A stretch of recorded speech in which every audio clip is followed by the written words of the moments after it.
Hello नमस्कार.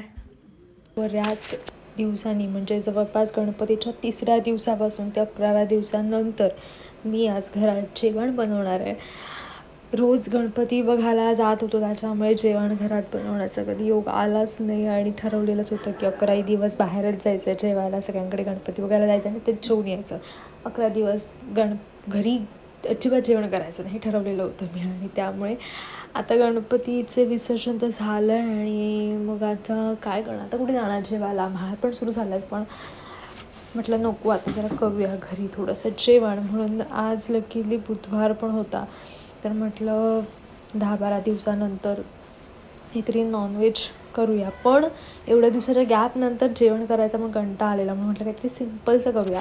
तर आता कम्फर्ट फूड, सिम्पल फूड जे काय असतं तर आपली खिचडी असते.